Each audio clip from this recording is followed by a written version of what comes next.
Afternoons.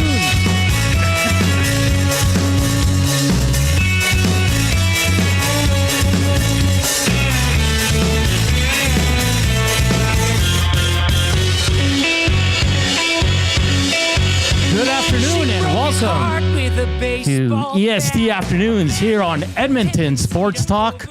One of two new shows here, your clear choice for Edmonton sports. I'm Hernan Salas. I'll be one of your hosts every Monday to Friday from 1 to 3 p.m. and I'll be joined every day by the gentleman to my right, former Edmonton Oilers goaltender and a host on Two Guys in a Goalie podcast, Joaquin Gage. Joaquin, they gave us a show. I can't believe it, man. It's about time. The big boss rolls in and says good luck. It's a little bit nerve-wracking. I feel like my first NHL game here. Although I've been on the show a lot, yeah, I'm sweating. It's good. It's good. That's the thing. We're in there prepping. Reed and Jay Milner here, and we're all kind of butterflies are live and well here at the EST studio. So, but that's a good feeling, Gager. I think when you're nervous. Yeah, I've always, Bill Ranford said, if you're not nervous before a game, you should quit playing. And I jumped the gun. I said good afternoon when the music was playing. Maddie already gave me that side look where what are you doing, man? So it's great. But it's great to be here. We're excited to join you. And what a day to join you on. The Elks coming off a big Labor Day win in Calgary last night. And the big story of the day, Trent Williams is going to show up to his 49ers training camp.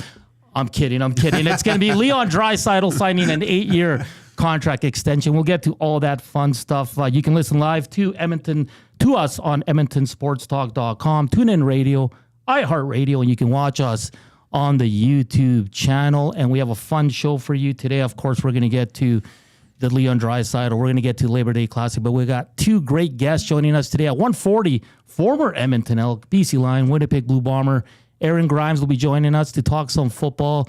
He can reminisce on his time playing in the Labor Day Classic and recap the game.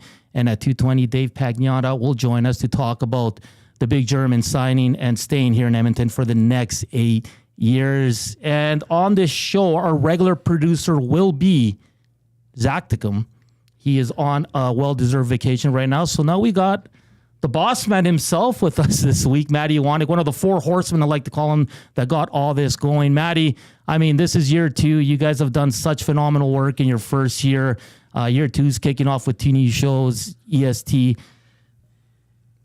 is bringing on the two new shows, Afternoons and the Reed Wilkins Show. And just tell us about the first year for you guys, watching from afar. Engager, you've been around, filling in on a ton of shows. You're part of Two Guys and a Goalie. Just what this has meant for you guys. Well, first, I like the Four Horsemen. That's I like that's a nickname for us. We always envisioned that we'd be going 6-6. I honestly don't think Dusty and I and Eric and Tommy thought it'd be right off the bat. After 1 year, we're going with a full lineup and we're going with the names that we've gone with. Hernan, Jay, Gager, Reed Wilkins coming over. That was the big one. So it was a wild year. Our official 1 year anniversary on the air does come Friday. But we're launching year two today because the new shows are launching today. So just excited to be working with you full time again, Hernan, because we had a great time back at the old place.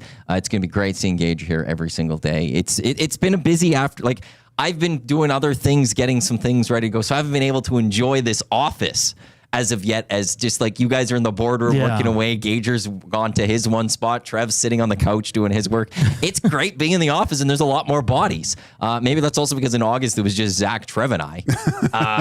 But no, this is going to be fun, and I'm super excited about this show. I'm super excited about Reed and Jay, and for me personally, just even sitting in the office when I have to do work after my shows, being able to listen to some sports talk here within this building. And it's like everyone's finding their spot, right? Their prep spot. Oh, yeah. No, yeah. I haven't. You're in Eric's spot. Well, I'm in Eric. I know that's not going to last. So I think I got to go to the back office. I'll be all back of the bus. That's fine, though. I like it in there. There's room in the boardroom. What, you don't want to sit with these guys? Oh, I can, too. But if you close the doors, it gets too hot. With the Latino heat in there, it smells like, a teenage what? boy's first car. Like it's an Axe commercial in there right now with Reed. So it's maybe it's another sponsor coming down. And the funny part is that we're doing a show together. We're not even sitting in the same room prepping. I know. Well, we kind of prepped before, and I mean, the big news of the day obviously is the big German signing, but we kind of knew that was going to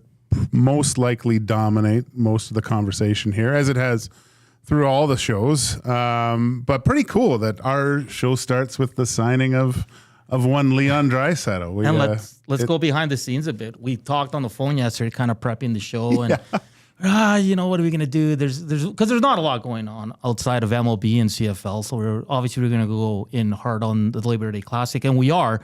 But then I mentioned to you, I said, I hope Leon signs at 12:55 on Tuesday. And this morning driving in, you're on with Tom, and you guys are breaking the news. And the Edmonton Elks and the Edmonton Oilers really came through for us, especially on our first show with a big signing and an enormous win for the Green and Gold. Of course, my former employer. And I guess I'll take the time right now. I just want to say thanks to the Edmonton Elks, Evan Dom, for an amazing 3 years. It's not often you can work for the team you grew up cheering for as a diehard fan of the Green and Gold. So it's pretty cool to work in the media relations role behind the scenes. It's awesome being with the pro sports team, and it's a lot of work. And I'll say this, there's a lot of great people at the Edmonton Elks doing a lot of great things, and I know they're going to turn it around, just like the team is on the field. So much love to the Edmonton Elks, Evan Dom, Evan Jones. Thank you for all the help and support throughout the 3 years, and hope you guys are watching. And you guys can chirp me. You guys know you can chirp me at the text line, the Paris Jeweler inbox 780-218-9999, or hit us up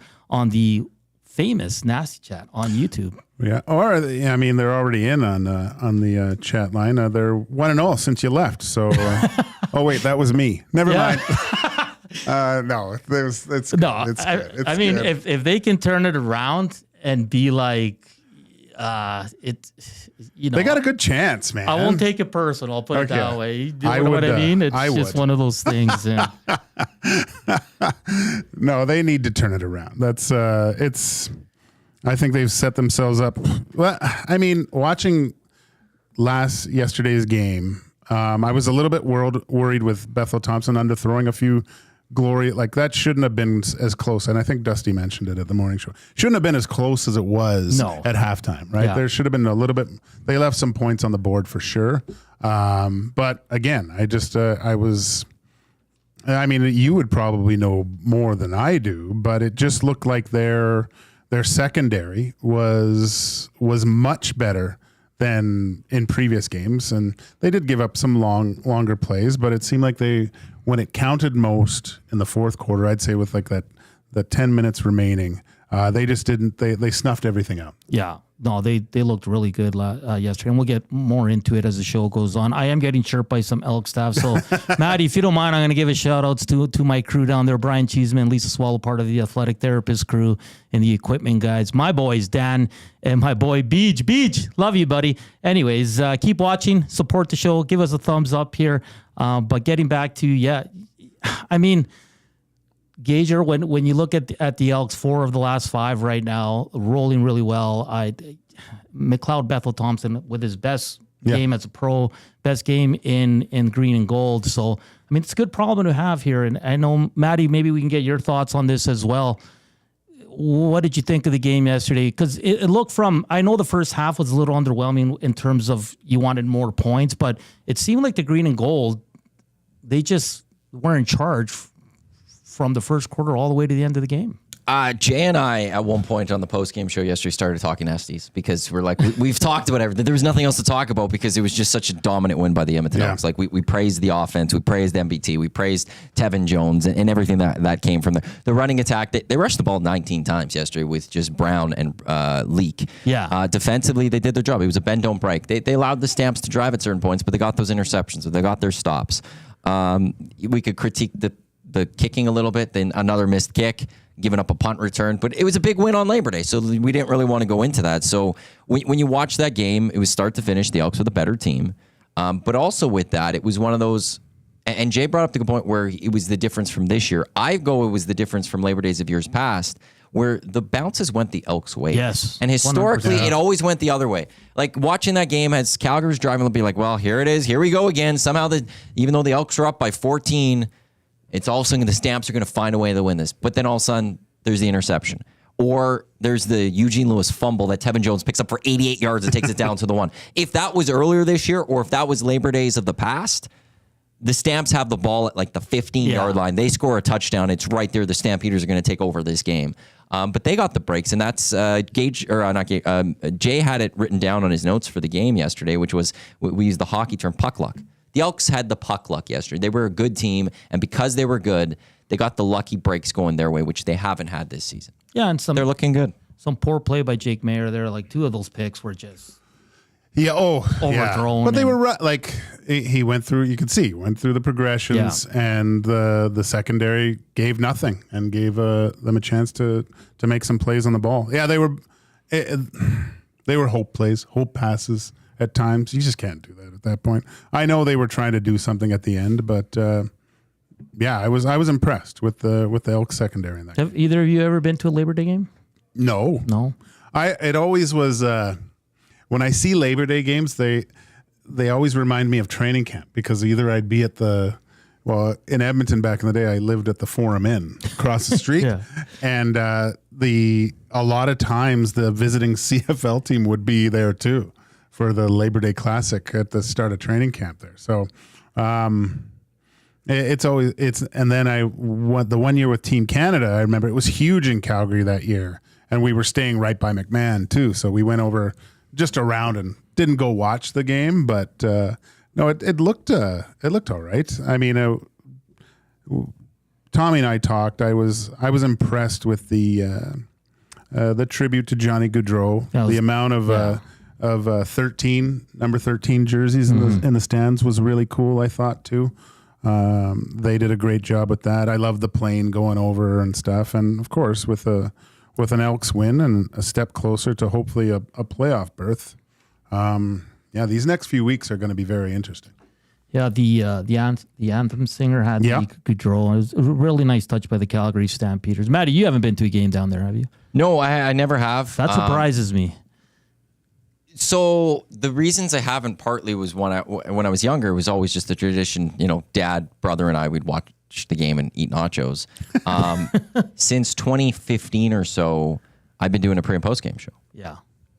For the majority of my 20s, pretty much my entire 20s, I was doing a pre and post game show. Well, we got to get you. So, we got to get the show live down there, man. Well, I don't want to call people out, but there was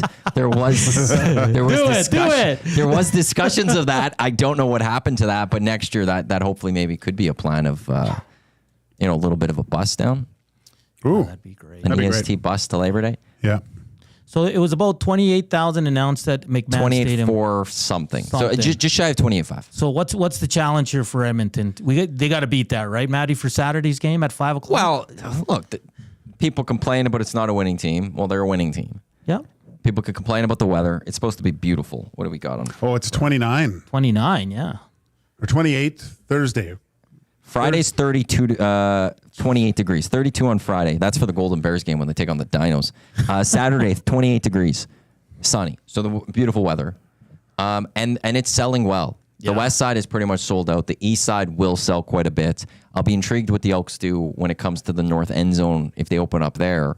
I think it's when we had Evan Dahm on from the Elks on the Hango when they closed the upper bowl. I think he mentioned it was 31,000 in the lower bowl. We got to fill out that lower bowl. Yeah.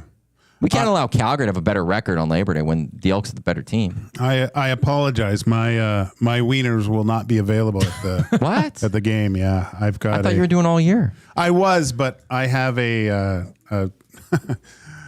mini celebrity golf tournament in Whitecourt this weekend. So yeah, I might. Who knows?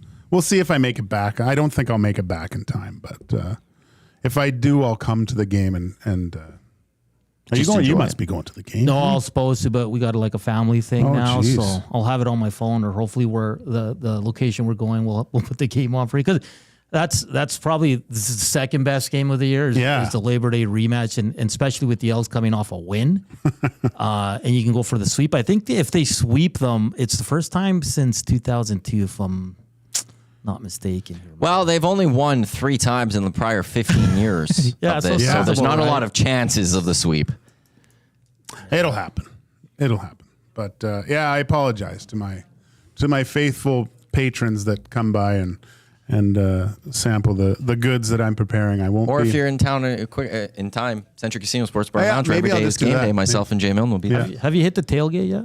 Yeah, I get there a little bit early, get things going, and then go around the tailgate. Try to find Eric in there. I find him, and then go by, see Zach and Trev, and it's great. It seemed to be gotten better as the year went on. It was all Hernan. The funny thing, I was there for 2.5 years, and I never went to the tailgate. What? Because you're always running around getting stuff done and all that, and like the turf district and Elks would always be like, Hernan, come by, we got food for you and all that. Yeah, and I just could never make it out. I'd make it out super early when everybody was setting up, but not when the fun was kicking off there. But it's become quickly one of the best tailgates. I've been to every stadium in the CFL, and there's a lot of good ones. But I'll tell you this, Edmonton's right up there. And it's funny because before I went there in 2022, I didn't even know they did tailgate here. Yeah. Maddie, it was a smaller area. I heard it was very small. Yeah. I heard about it, but it was never like, I scoffed at it and went, it's what is it really? Is it real tailgating? It's like. Exactly. Yeah. It was like, that was always the thing yeah. was, is it real? How regulated is it type thing? But now it's legit. It was great being able to go there last year and spend a lot of time in the tailgate. I miss it. Ian sent us a text. That's 780-218-99. He was down at McMahon. He's there with his 2 boys enjoying the game and rubbing it in. Calgary's Calgary Stampeders fans with a big win for the Elks. Coming up next, I guess, Maddie, we'll get to the big story in Edmonton. Leon Draisaitl signs an 8-year extension. You can hit us up on Twitter as well at YEG Sports Talk, at Hernan the Man. Gage, what's your Twitter? Joaquin Gage 31. I feel like you have to think about it for I do. I forget it sometimes, but yeah. And Maddie, where can they find you? Do people want to find me? Yeah, of course. They do. At Matthew Owanek. Although I'm very quiet on Twitter these days. Are you? You're not that active. I've been busy. Well, there's just quite a bit of other things, and I just haven't been as active over the last probably year as I have been. Well, start chiming in on the Nasty Chat and at the Paris Jewelers inbox, 780-218-9999. Tell us your thoughts on the Leon Draisaitl extension. We'll get to that in the next segment. But first, here's Matthew Wanek with the Sports Update.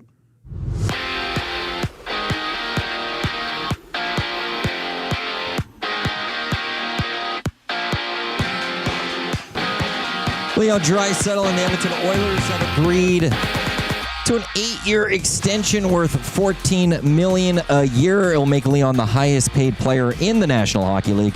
The deal kicks in for the 2025-26 season and includes a full no-move clause and is front-loaded. 3 Canadians, Corey Connors and Taylor Pendrith, and Mackenzie Hughes, they've been named to the international team for the upcoming President's Cup out in Montreal at the end of the month. Mike Weir, he's the international team captain.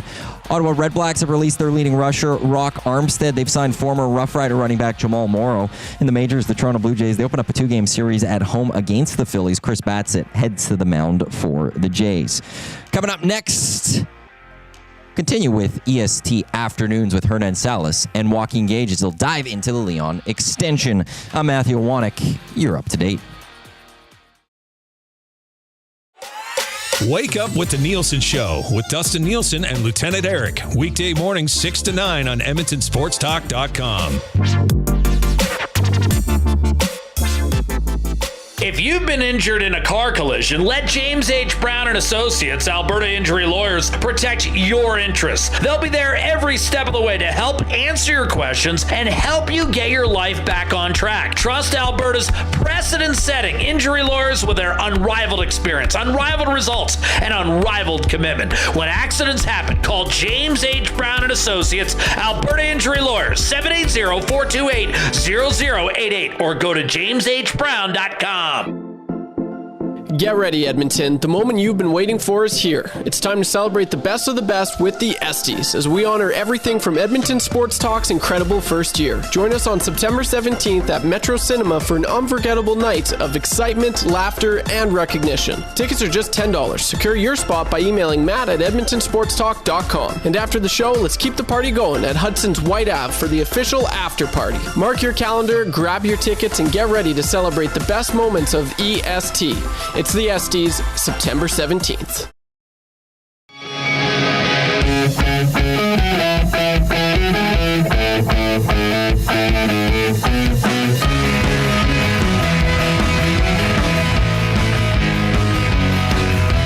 Cross your heart, hope to die.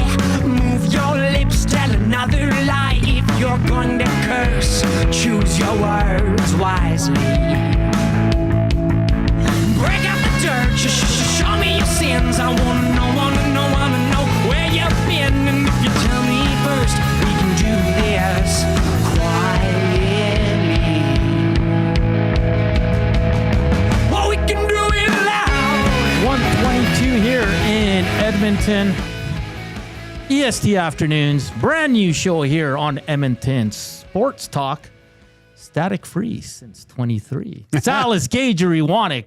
As we get to the big news of the day, the Oilers have signed forward Leon Draisaitl to an 8-year contract extension beginning in 2025 with an AAV of $14 million. Sounds like it's $104 million in signing bonuses. Just enormous news. I know you were a little skeptical here, Gage. I was. You thought it might lead into next summer and all that, and I think I owe Maddie now a bottle of wine because I didn't think it'd get done this quick as well, but we'll get to some quotes from Stan Bowman and Leon here. But first off, Gager, just enormous day for the Edmonton Oilers. They signed, they're considerably on different nights one of their best players and one of the best players in the National Hockey League. Just an amazing news day for the Edmonton Oilers.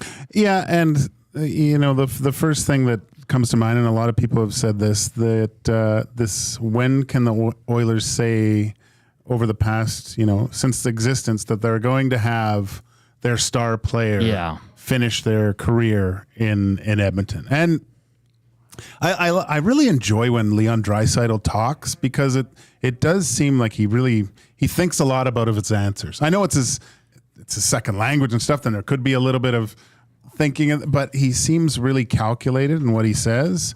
And you don't get a lot of misdirection. Like, he shoots directly from the hip, and he doesn't hold back. He likes it here. He said, and the fact that he obviously the main focus is winning. That's the main thing. But what they've built here, he's very proud of the culture. We've talked about you, Hernan, at the old place. How many times do we talk about these kids aren't ready? They're not ready to be put in this position. The culture of the Edmonton Oilers needs to change. And that really starts with the players themselves, and he says this. There's relationships off the ice that have grown to the importance of people wanting to stay with the organization. And I think that's what you want from a Bowman and Jeff Jackson's standpoint. They want people to go, gosh, look what they have in Edmonton. Look at their facility. Look at what these guys have built and how tight they are. That's what you want. That's easy to bring people through your organization and keep that flow of culture within it. The Detroit Red Wings did that for years with that, right? And I like the fact that now we can see a superstar not wanting to go anywhere else. Yeah, you make a great point where, you had Wayne, you had the Moose, you had so many great players. And Gage, I went to Europe. Gage. And none of these guys played their whole careers in Edmonton. You look at Nuge, who's going to be one to do it. Like, even a guy like Smitty, who's, when you think Oilers, you think Ryan Smith for sure, especially if you're a little bit younger, right? Yeah. He was the 90s guy for the Edmonton Oilers. And now you're looking at Nuge for sure, Leon Draisaitl, and more than likely Connor McDavid, Darnell Nurse to spend their whole careers here in Edmonton. And I agree with you. I think that's great. It just says a lot about how close this team is and guys wanting to come here and guys wanting to stay here. Because Yeah, I mean, I think some people flirted with the idea of would Leon test the market because it is enticing. I mean, if every team would line up for Leon Draisaitl, and do you think he could have got more if he went? Yeah, because this is a fun game now because he's here for 8 years. Yeah. But for sure he would have. Yeah. I mean, if he comes on the market, you don't think someone's going to throw 16, 17 at him? Yeah. Like, look at some of these. The cap will be up at that point. I haven't done an extensive search of Puckpedia of what that would look like. If he hadn't have signed, I'm sure people would have probably looked into possible landing spots. Who would have the cap space, or who would be starting to clear up cap space for something like this? And man, I there's no doubt in my mind he would make more somewhere else. But again, where are you going and making that type of money, and how good is your opportunities to win? You know, are you going to a? That's what I mean. It's just to go to a bottom feeder and get beat up. I know it's a lot of. I mean, there's 17 million. It's their money, right? It's compensation easy for us points, to say, but again, this is Cass and myself and Dusty brought this up on Two Guys for a few episodes ago. Just the legacy of it all. I mean, the what he can do and how many Deutschland danglers he can support over the next few years once the families start growing and stuff like that. It's great. It's awesome. And a quote from Oilers GM Stan Bowman, he said, "This is a historic day for the Edmonton Oilers. Leon's commitment to our team, our city, Oiler fans everywhere cannot be overstated. His desire to help bring a Stanley Cup title home to Edmonton is central to everything he does, both on and off the ice." And Leon thanked the Cates family for committing to him and his family. Said he loves nothing more than wearing the Oilers jersey, and hopefully he's an Oilers for life. He was also asked, and this is interesting, if he had discussions with Connor McDavid regarding the extension and all that. He said Connor's going to do what's best for him. Of course, he wants him to stay on board. But, I mean, there's no chance Connor's going anywhere. I'll never say never, but the relationship that these two have, the camaraderie, I would think... I'd say I lean more towards the side that he does re-sign at this point. Especially if they can get over that final hurdle this year. The one thing that they all say is they win one is they want another one. Yeah, exactly. Right? And that's, again, they're already got the legacy contracts for finances. But the legacy reputation, they're both going to be Hall of Famers. I think that's kind of a given. Leon's the greatest German hockey player of all time. Yeah. Connor is the most advanced hockey player, most skilled to ever play. Hopefully it's just a matter of time where these guys are not only hoisting one, but having a little bit more bling on their hands. Because we're probably looking at a similar deal. It's probably going to be 8 years. Obviously, more money. It's probably going to jump to 16 or something like that. You think? Everybody keeps talking about how Connor's going to take, a hometown discount just to make sure their team is well situated going forward. But, I mean, he's already, at 13? 12-5. 12-5. He's the best player on the planet. I know. He's going to go down as one of the best ever. Yeah. I mean, that's... He has opportunity to... You would think 16 is too much for Connor McDavid? No, I don't. I think 14's not enough for a professional player of Leon Draisaitl's skill set and what he means to a hockey team. Stan Bowman said there's not a lot of guys that can do what Leon Draisaitl does on the ice. Like you can't put a price tag on that type of stuff, right? So it's.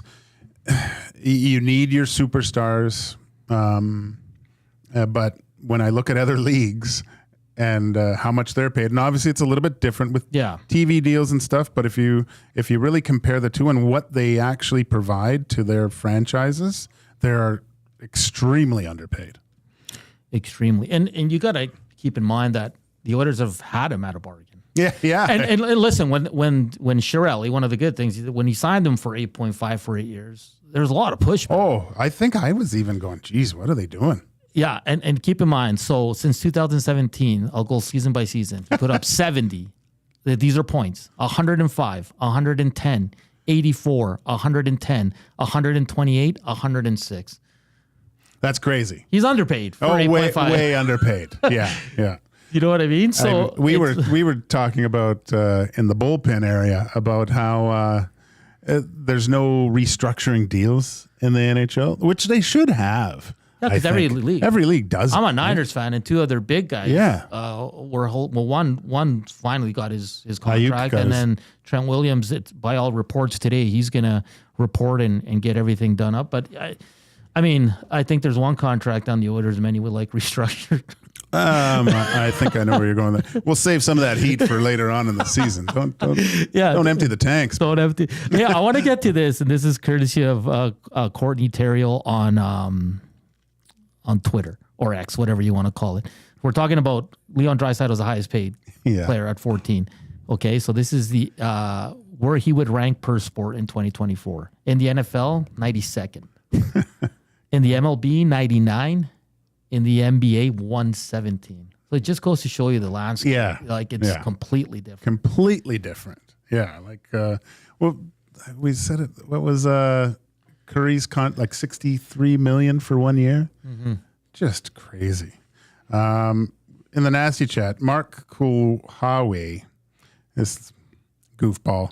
Gage, you have a celebrity tournament to attend? Who's the celebrity? I'll tell you, Mark, you jackass. It's myself, Ben Scrivens, Cliff Ronning, childhood Cliff Ronning. Yeah. Oh. Theo Peckham, Tim Peel is going to be there, I guess. Matthew Barnaby and Rafe Torres. So, and Craig Nyhouse will be there as the entertainment. Good. He's always good on the old acoustic guitar, with emceed by Jim Jerome and Bob Stauffer. Banquets on September 6th, 5 p.m. Doors open. St. Joseph Hall out in Whitecourt. So, you can just go on to Heroes Hockey in Whitecourt and see if you want to come by and yell at Tim Peel, I guess, for a bit. We got more texts coming in here at Paris Jewelers inbox. Mike in Thunder Bay says, Hernan, great to hear your voice back on the radio. I agree with you, Gager. Leon could have gotten $16 million as a free agent next summer. The $14 million is a team-friendly deal. He also adds, anything below a max contract is a team-friendly deal for McDavid. Well, yeah. Then you got to, because he can't. That's the max term, right? So he gets max term 8 years. If he goes somewhere else, it's 7. It's probably So you look at the whole thing. It all makes sense. Maybe he gets. I don't know. Would someone give him 17, 18? You got to think there would be some sort of a bidding war at some point. Like there wouldn't just be one team. That would be multiple teams. That would be one of the best bidding wars we've seen in sports for a player. That would.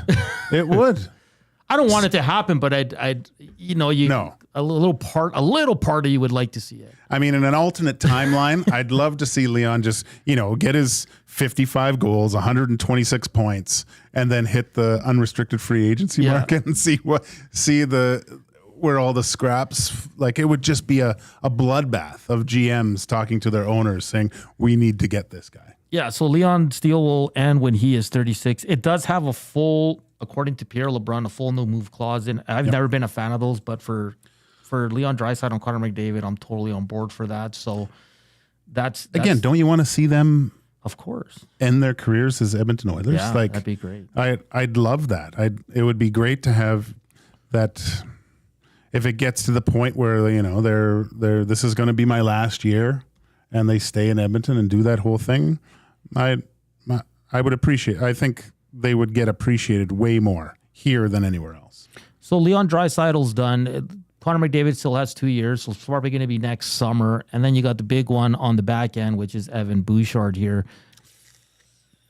Which one are you going at first here? Well, I think it has to be McDavid, right? And then you can see what you have for Bouch. Yeah, I think that's you don't want to get into a spot where you Bouchard gets done and then McDavid goes, well, why didn't you look after me first? I not that he would think that way, but maybe that's what his agent. Wouldn't it be like McDavid, like your deal's good, like 16, we're going to go 8 years, but we got to get this guy because he's our top defenseman. Because when that time comes around, Gage, you got to keep him. Ekholm's going to be older, probably gone. 34 now, 2 more years at $6 million. Yeah.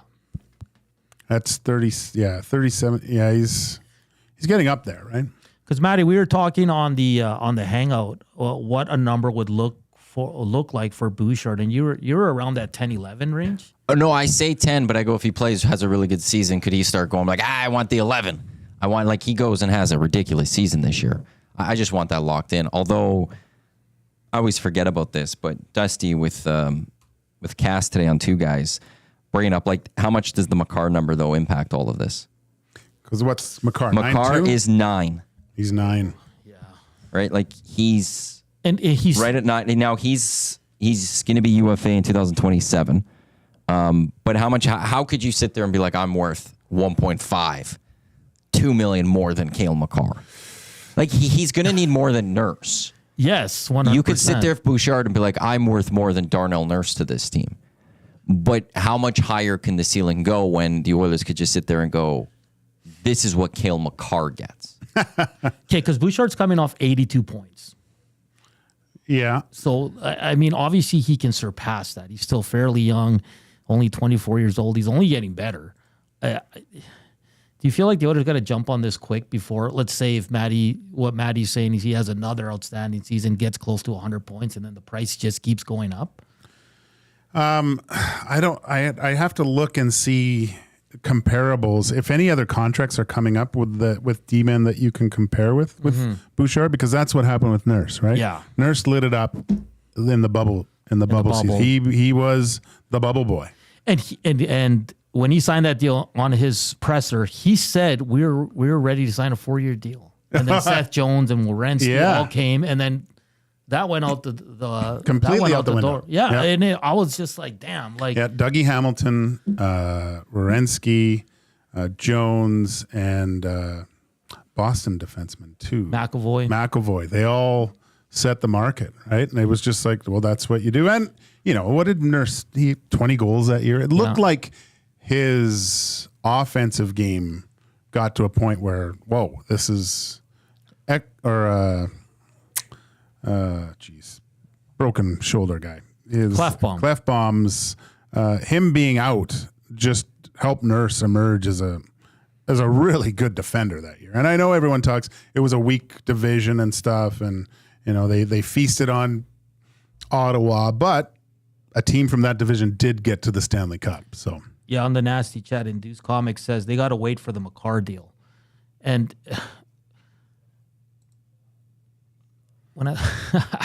because what happened with Nurse Gager is that they kept bridging him. Yeah, I know. You know what I mean? So they kind of put themselves in that situation where Darnell was probably like, I ain't doing this anymore. But they can't wait for the Makar deal. Are they talking about waiting for the Makar deal for Bouch? Like, Makar's got 3 more years. Yeah. You can't wait for the Makar deal. You have to somehow get this thing done. But unless they're saying you bridge Bouchard again. Because it's RFA, and then I think it's 2 more years later he's UFA, so he'd be UFA. Okay. I think it lines up probably close to where Makar is. So do you wait, bridge him again? Does he go for a bridge, though? I don't think he does. Bouchard goes for a bridge. There's no way he does. No. Okay, what about the flip? What if you are in Bouchard's camp, though? I'm just going to play the devil's advocate here, just thinking of that. And you playing the devil's advocate, that's weird. I know, isn't it? Get used to it this week, Gage. You're going to be wishing for Zach by the time this week's over. The thing is, you sit there and okay, if we bridge this, Makar will then raise the ceiling to what? And then we can go high. He'll be the highest paid defense. Right, but if let's say he goes and gets 12.5, I'm just throwing a number out there. Yeah. You could sit there and be like, if you're the agent, we bridge for 2 years at 8.5, whatever it might be. But then when Makar's deal comes in at 12.5, we can go for 11.5. We can go for 12 on a big deal because Makar is going to raise the ceiling for defensemen in the National Hockey League. I'll just tell you right now, if Makar gets more than 14 million, that's wow. You think that? Well, now. Oh yeah. Okay. Okay, so now if you're Bouchard's camp, you sit there and go, okay, take the little bit less for 2 years, bet on yourself possibly. and we'll go get you 13 million. Yeah. 12.5 million guaranteed, like as opposed to 10. Yeah, no, because Makar, I put him closer to McDavid as what he means to a team. There's no one can play the position like Cale Makar does. Injuries are a little bit of a concern lately, but this guy, he's getting like that, the same around what Leon is making on his next deal. Yeah, for sure. It's going to be interesting, definitely. Yeah. We'll continue the hockey talk in hour 2, but coming up next, we got former Edmonton Elk, BC Lion, Winnipeg Blue Bomber, and overall just great guy, Aaron Grimes will be joining us here on EST Afternoons. As we get to a break, here's Matthew Wanick with a sports update.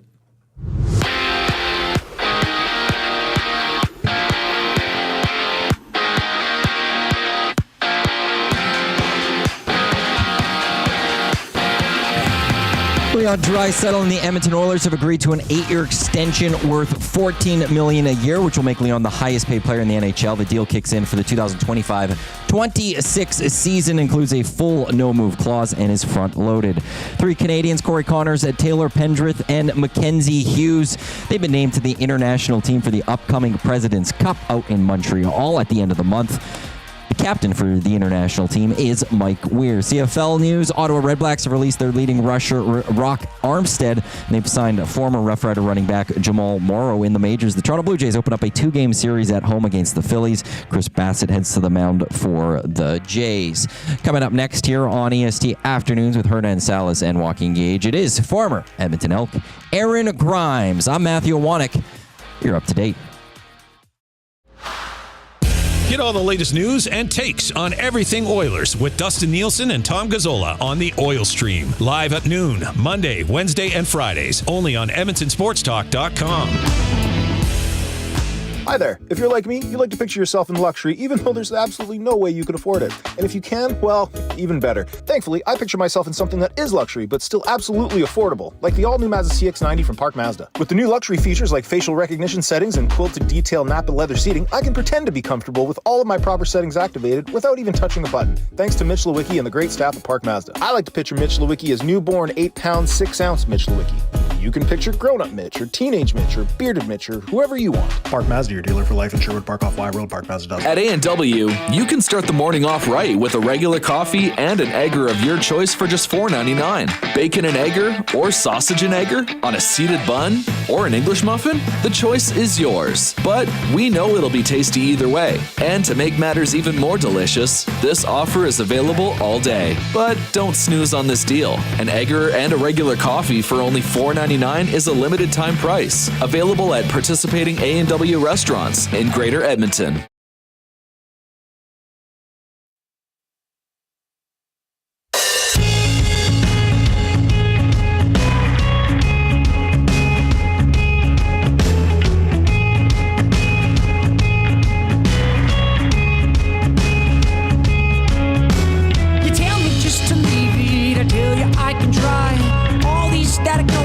They leave me high and dry.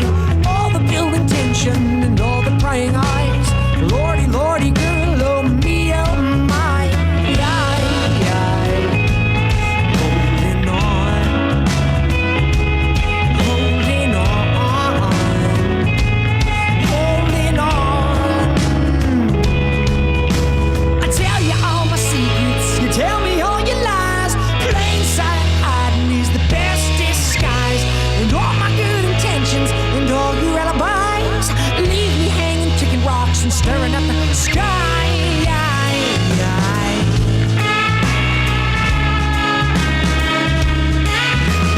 All my dedication, still you will reprise. All your indiscretions got my heartstrings petrified. Surely this is temporary, merely a surprise. Rarely Welcome back often to... It's 1:45. Welcome back to EST Afternoons with Hernan, Salas, and Joaquin Gage. That's me. We're just trying to get Aaron Grimes on the line here. I think we're going to connect to him by phone, Maddie. Is that what we're doing? So, yeah, we'll... Having trouble with the video. The video aspect. It's a little tricky at times.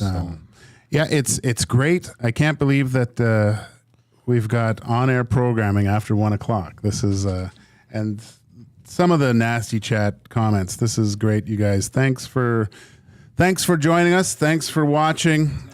We are we're really excited about all this, and I hope you guys are enjoying this too. And don't forget, right after our show leads right into our new 3 to 6 programming. Reed Wilkins and Jay Milne. This is That's the big show. That's the big show. That's the drive home show. We're just getting you there. Yeah, definitely. It's gonna be great. It's gonna be fun to have Reed and Jay Milne. I know they got big things planned. I don't want to spoil it. I'll let them bring that up. Yeah. And it's just such great talent. But let's get to our first guest ever. Wow. Here on EST Afternoons, former Edmonton Elk, BC Lion, Winnipeg Blue Bomber, Aaron Grimes, defensive back, All-Star in 2015, Grey Cup champion. AG, my man, how you doing? I'm doing good. Did I hear first guest ever? Yeah. Okay, here we go. Let's do this. Let's start off the right way. Yes, for sure. AG, big game yesterday in Calgary, the Labor Day Classic. Of course, I think you were part of the last win there in 2021. In the last 2 years, they weren't able to pull it out in close games. But what did you make of the Elks' big win in Calgary yesterday afternoon?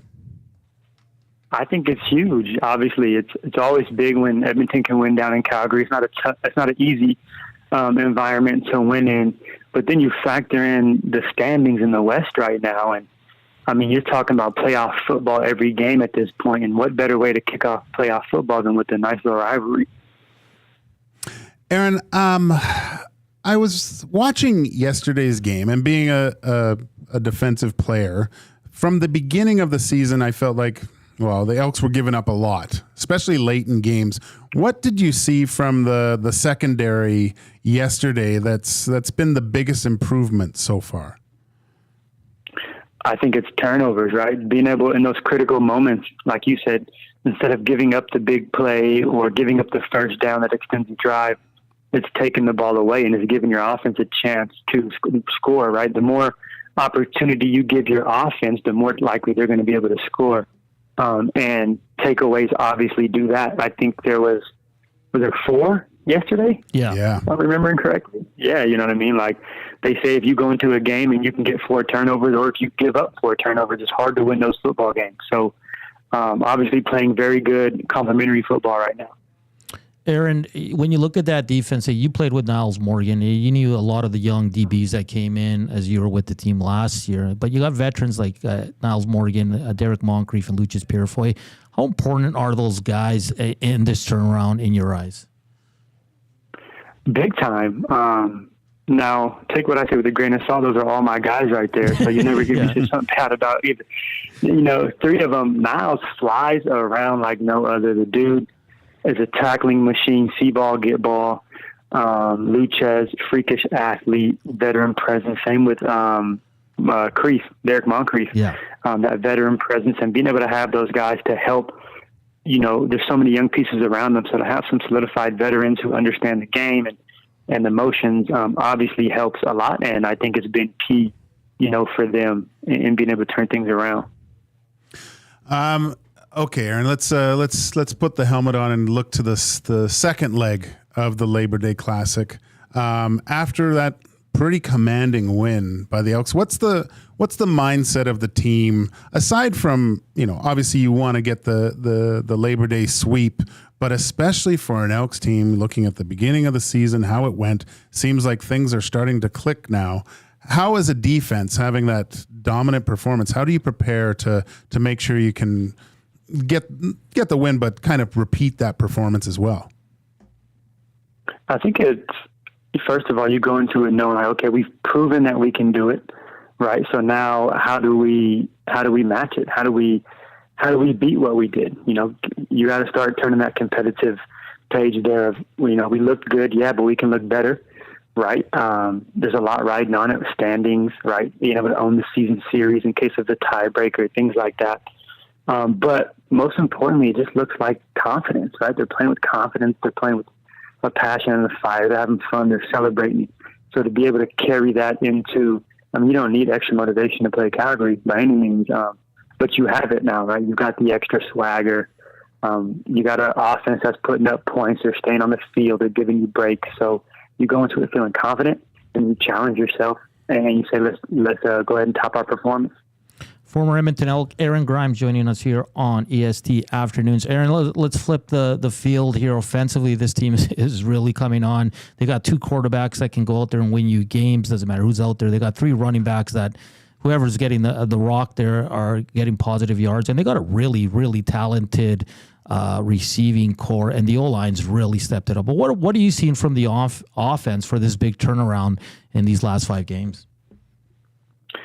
The ability to stay on the field, right? The more you can wear the other defense down, now I'm speaking as a defensive player, obviously, but the more you can wear a defense down and the more time you give your defense to rest before they go on the field is big time, right? The more you're on the field, the more opportunities you're going to have to score, right? And then we talked about confidence for the defense. That's the same for the offense. Like you said, you've got 2 starting caliber quarterbacks. And I believe it takes 2 starting caliber quarterbacks to win championships. In this league. You look at Montreal when Cody went down, nobody knew, but David Alexander came in and he was lights out. They're 9-1, right? So the ability to have that, then you got a ground game that can control time of possession and keep you on the field, and it allows those passing lanes for all those dogs at receiver to go eat. Aaron, what was, as a player, was it Labor Day your favorite kind of 2-game series when it came to regular season? Yeah, for sure. Easy answer, yes. You always look forward to that. Also, it's that point in the season where you start to see how the standings are playing out. You're not supposed to look at those, I know, but everybody does, right? The cliche of it doesn't matter. That's not true. It does matter, right? The games are even more important now. And then you look at the West, and the first place team only has 6 wins, right? So it's the start of playoff football. The weather's starting to get colder. Right, you're starting to bite down on that mouthpiece a little bit harder when you're on the field. Like, these games mean a lot, and they mean a lot to the finish of the season. Aaron Grimes with us on EST Afternoons. Aaron, now I want to get to the real important stuff now. Is how are the girls, your girls in particular? How was the flag football? Are we going to see them, I believe, in LA at the next Olympics? Don't they have flag football coming in, or is there possibilities that we see Grimes heading up the Canadian Olympic team? I would love that. I don't want to put too much pressure on them. They're still young. I would love that. I know my 10-year-old would love that, but I appreciate you asking, man. You put a smile on my face with that question. Favorite one so far. They're doing great. School's kicked back in full swing. They're both going to the same school now, so drop-offs have been a lot easier. And they're loving it, man. We're back in Edmonton right now. Obviously, wife's doing good. Kids are doing good. No complaints. It's football season. We're in full swing right now. We're having fun.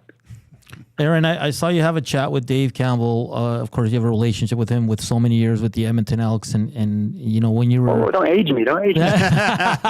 when you were released by the Winnipeg Blue Bombers, a couple weeks ago or something like that, you said, I can live with this. Where the previous 2 years, your seasons were cut short due to back-to-back knee injuries. Are you still looking, or are you kind of content with where you are right now, career-wise, and ready to move on to the next stage? Yeah. Content is that's a tough word for me to say out of my mouth. I never want to get too comfortable. Content. I've stayed in shape, but like I told Dave, I'm okay with it right now. Like you said, the last 2 years weren't how I wanted to go out. Hernan, you were around the building. We've seen each other a lot. Mm-hmm. My goal was always to get back and be able to go out healthy and give myself an opportunity to do so. And Winnipeg gave me that opportunity. I became a victim of numbers and roster decisions, and that part I'm okay with. I can't control that, right? But I was able to control my health and getting back on the field. As I get closer to that transition, I'm more okay with the transition considering how it's gone now. Oh, that's great to hear. I know you're going to do wonderful things. You've always been not only great on the field, but in the community as well, AG. Just one more for you here. NFL kicks off on Thursday. And you're going to be joining us, I think, every Monday for a bit here going forward to get your thoughts on the CFL and NFL. Now, you're a Seattle guy. but you played for the Philadelphia Eagles. So are you one of those guys that cheers for two teams, or are you loyal to where you're from? No, first and foremost, I'm loyal to where I'm from. I root for the Seahawks every week. But yes, I cheer for the Eagles as long as they're not playing the Seahawks. Oh, okay. I do. Much like I just said about Winnipeg, man, playing in the NFL was a dream of mine as a child, and there's only been one organization to give me that opportunity, and it wasn't my hometown team. So I'd be a fool to not say I do have a little bit of love for the Philadelphia Eagles organization.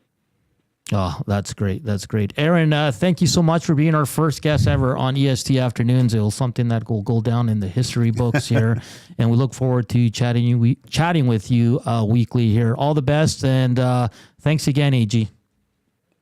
I appreciate that, you guys. I'll see you guys next week, hopefully. Yeah. Send me my report card when we get off here. Yeah, for sure. Aaron Grimes, former Edmonton Elk, Winnipeg Blue Bomber, and BC Lion, a Grey Cup champion in 2015, and just an overall great guy. Maddie, I know you're a big.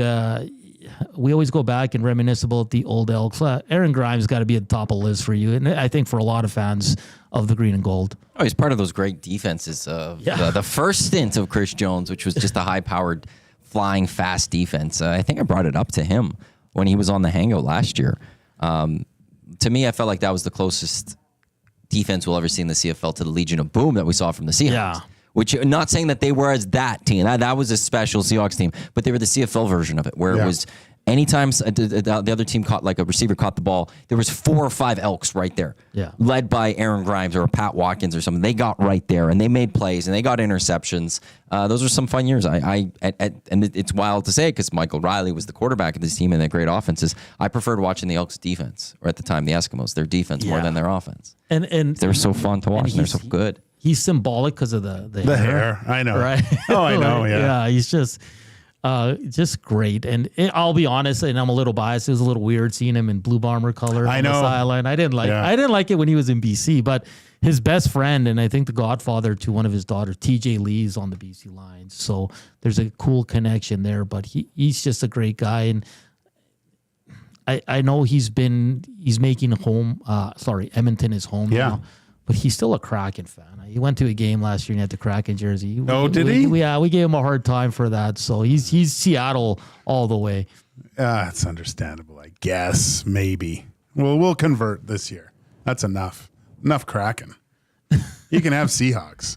You can't have the Kraken too. Gager, we just wrapped up our first hour ever. It's amazing, Hernan. We're still here. This is great. Good start. This is amazing. Maddie, what do you think of the first hour here? Oh, it's a good thing Dusty's not around maybe to call you in the office. No, it's been great. You guys are doing a great job. You're doing wonderful work. What did you say, Dusty, to call what? To call you guys into the office. Oh. Because Gage was going, no, you're still on the air. Yeah. Because Dusty's not around. He can't be like, boys, let's go. Well, you and Dusty are our bosses, so, I mean, it's, as long as we don't get the call in and say, you guys are... I guess we got to get to break though first. The origin story of this is pretty funny too, but it was good, really good. Perfect. Yeah, you need to get into that. Yeah. Hour 2 coming up. We'll have Dave Pagnotta from the fourth period to talk about the Leon Draisaitl extension. We maybe touch on some other stories from around the NHL. And we'll continue the discussion. Elks, big winners on Labor Day. The rematch goes Saturday at 5 o'clock. The Oilers signed Leon Draisaitl, a day all Oiler fans have been waiting for. Hour 2 of EST Afternoons up next.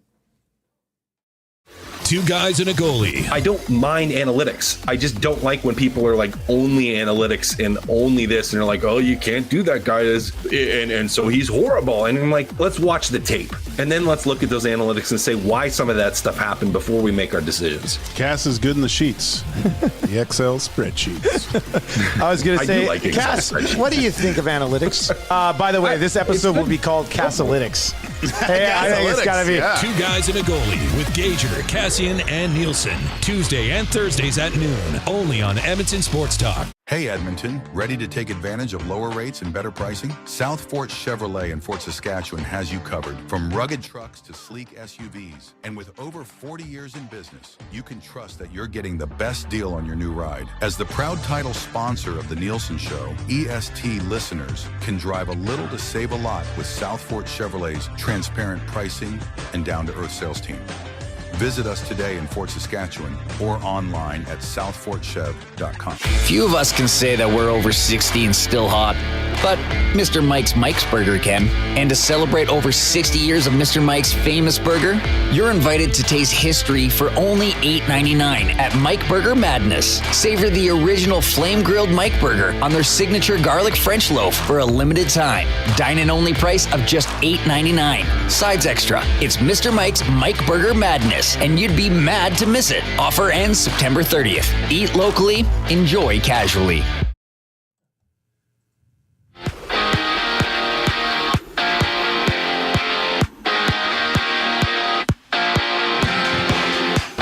Leon Draisaitl and the Edmonton Oilers have agreed to an 8-year extension worth $14 million a season, which will make Leon the highest paid player in the NHL. The deal kicks in for the 2025-26 season, includes a full no-move clause, and is front-loaded. 3 Canadians, Corey Connors, Taylor Pendrith, and Mackenzie Hughes, have been named to the international team for the upcoming President's Cup, which will take place out in Montreal at the end of the month. Mike Weir is the international team's captain. Ottawa Red Blacks have released their leading rusher, Rock Armstead, and signed former Rough Rider running back Jamal Morrow on the majors. The Toronto Blue Jays, they'll open up a two-game series at home against the Philadelphia Phillies. Chris Batsett gets the ball for the Jays. Coming up next is the start of Hour 2 of EST Afternoons with Hernan, Salas, and Joaquin Gage. I'm Matthew Wanek. You're up to date.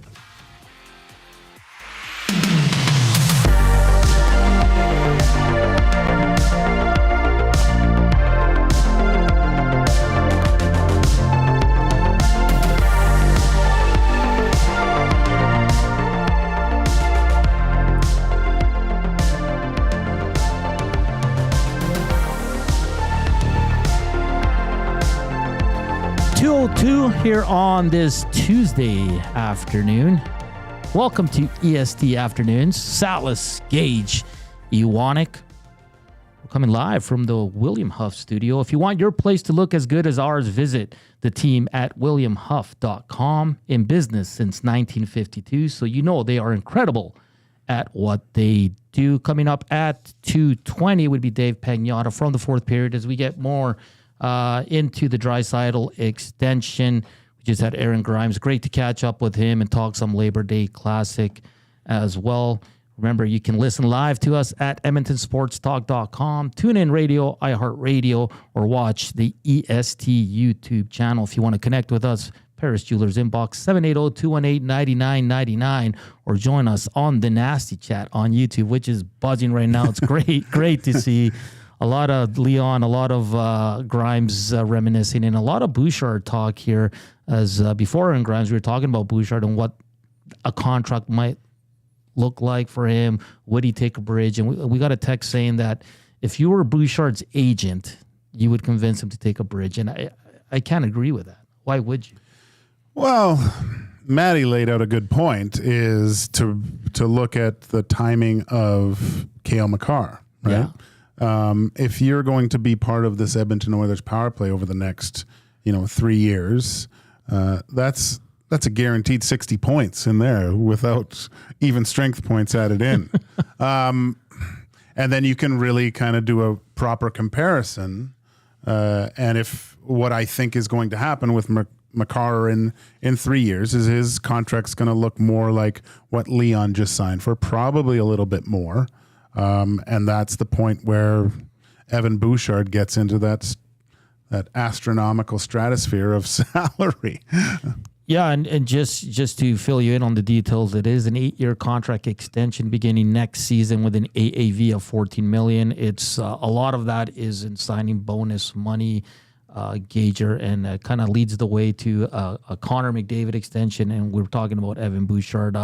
Lots can happen from today up until that point, but I think the Leon Draisaitl one was a huge one because I mean, after the Stanley Cup run, I think it settled down a bit that Leon might be looking at free agency and all that. But if you go back to November, when this team was sitting in last place, people were like, well, if this team keeps trending in that direction. I do believe going all the way to the finals, I'm not saying it shifted because I have no idea what Leon Draisaitl was thinking, but it definitely didn't hurt.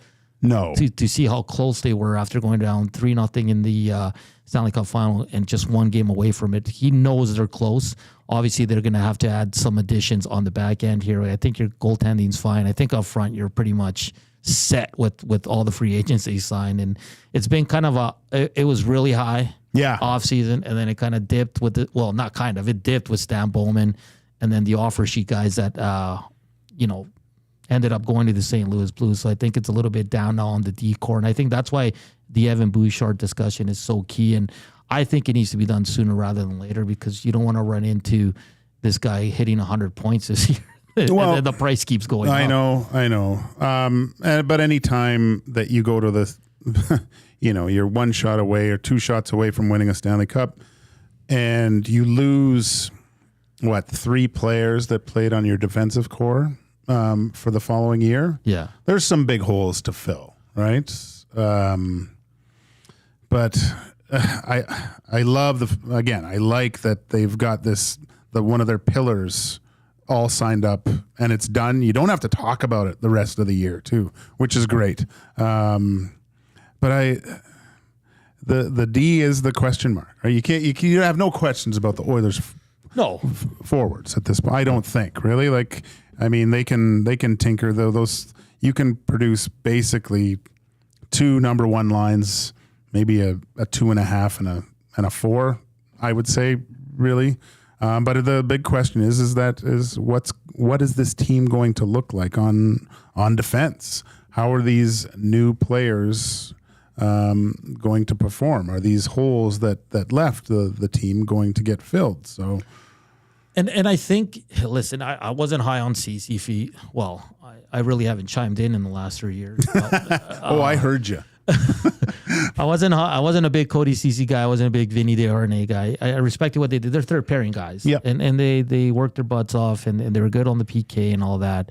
But I always said if you're going to replace them, I'm totally okay with it. But replace them with guys that are better. And I don't think the Oilers have. Because Stetcher, to me, in the limited games he did play for the Oilers, I found this game very chaotic.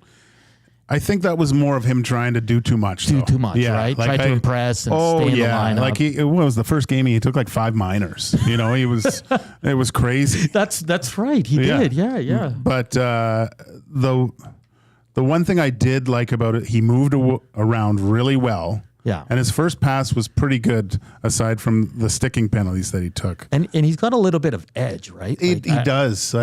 He plays with a little bit. And, there's a lot of experience there with him. So I think he's going to have a pretty good season, Troy Stetcher. I think he's going to be able to fill a lot of the gap. That the big thing is Emberson and Josh Brown. Is he a stopgap, though, Stetcher? Because ideally, you don't want him in your top.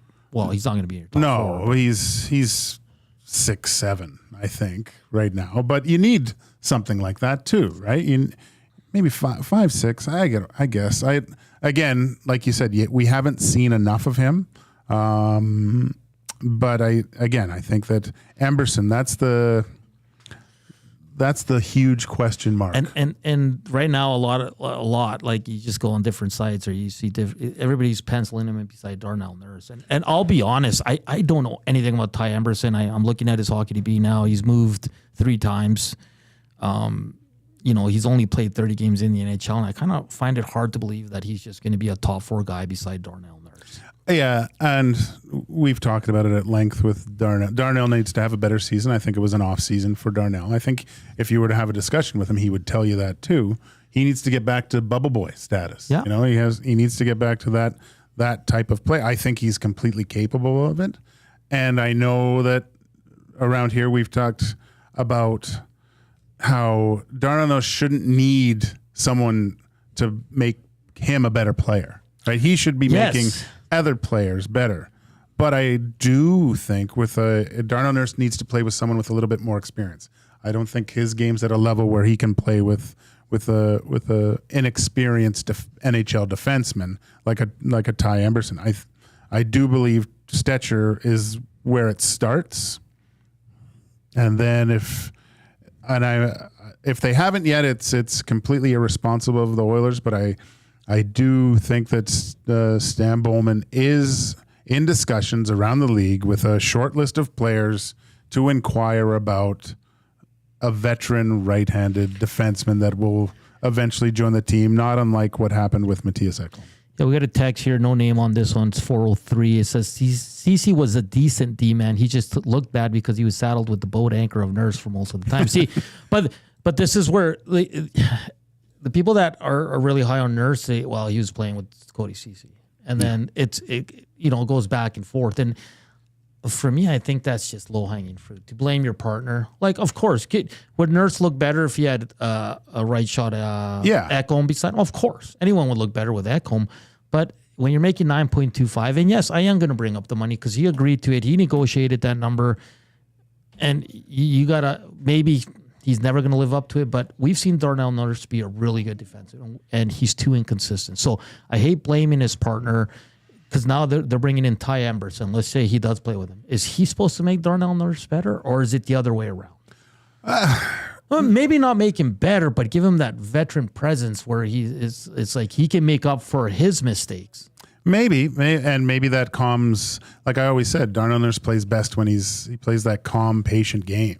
Right, it's almost like you don't notice him that much out there. Yeah, and maybe playing with a more inexperienced guy, he helps him out a little bit more. But all accounts is looking at all the stats, and I'm sorry, Cass, we're talking about analytics and things like that. But his numbers look good because that's all we can look at. Yeah. But it's not a lot of experience, and there's very few defensemen that can come in and be impactful with that amount of games. And that's the fear with Darnell Nurse, especially with his partners, because you're going to be going, when he has his down play, like who's going to pick that up? Yeah. You know what I mean? At least, I mean, Cody Ceci at times would, from time to time, he'd have a really good game and help out, but because we're getting a lot on the nasty chat that when CC played away from him, he was a lot better. Fine. He was fine. But because they made the move in the playoffs, right? Didn't they move Vinny up there for a bit? Yeah. And then Broberg came in and it seemed to work out better. But when I look at Darnell Nurse, and it's it's sad to say, but it's like you do have to find a defenseman that's going to help him. I know. Yeah. Well, it has been that way in the past. Hopefully that's not the case this year. And Darnell Nurse actually makes the players around him better, which I think someone with that type of salary, and not only but his experience now. Like, what is that? 700 games? How many games has Darnell Nurse? I'll look it up right now. Has played now in the NHL, and they say that kind of that tipping point is around game 300 or 400, where they really, and that's when you do start figuring stuff out. The game slows down and you start realizing you have a little bit more time than you actually think. Commodore had I watched a podcast and he was explaining when he felt like he had a chance to be a professional hockey player, and the game started slowing down, and I started recognizing I can put the puck here or I have more time. And so sometimes Hernan with guys that are very blessed athletically, like Darnell Nurse is, like he's a phenomenal skater. Like he skates excellent. like the wind, and he gets himself out of trouble. With his skating a lot, and a lot of times you fall back on that, and maybe to the detriment of your play is I can get back with my speed on this. So as things start slowing down, you get a little bit older, you have to start using your smarts a little bit more, maybe. But he's still. I don't see him slowing down with his skating ability anytime soon, but just usually it's the mental game that really increases, especially for NHL defensemen. 640 games in the NHL. He's 29 years old. At this point, at this age, and we're talking hockey terms of when I'm talking about age, that he's getting up there, right? Even at 29, can the game slow down, or is he just is Darnell Nurse? Is this just the player we have to expect? I think he can still get a lot better at that age. Especially you see the way these guys take care of themselves and stuff, it's not like before. I think he can. There's a few extra gears that he can get to. Yeah, definitely. I have no question that he has the ability to become that type of defenseman that we saw. Again, I'm saying it a lot, but back in the bubble years where he was a dominant defenseman, and not only offensively, but I don't think we'll see too much of that, but just the stalwart on defense, shutting down, going up against the other team's best players, and making it very difficult to play against.